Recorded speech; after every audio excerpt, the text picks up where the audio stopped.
طيب الفيديو ده للناس اللي عايزة تتأكد إن أمر البي بي دو جارد بيتنفذ مع البورت فاست، عشان الأمر ده جينا نكتبه فيه الجي ان اس وجينا نكتبه فيه الباكيت تريسر ما اشتغلش معانا.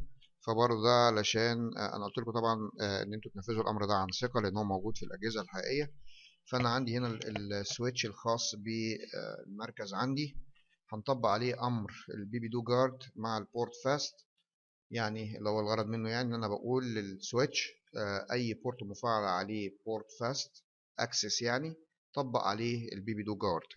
فده هننفذه على سويتش حقيقي. نقول له config t spanning tree port fast بي بي دو جارد default.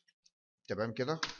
طبعا كده الامر اتقبل معايا زي ما انتم شايفين. طبعا الامر ده مش هيتقبل معاك على اي سيميليتر، لا الجي ان اس ولا الباكيت تريسر، لكن هو امر حقيقي موجود معانا في الشغل. ده معناه ان الامر ده معناه بيقول اي بورت مفعل عليه البورت فاست خليه مفعل عليه باي ديفولت البي بي دو جارد كمان. طبعا الامر ده انا مش محتاجه اساسا يبقى شغال معايا، عشان كده هعمل ريلود للسويتش من غير ما يحفظ.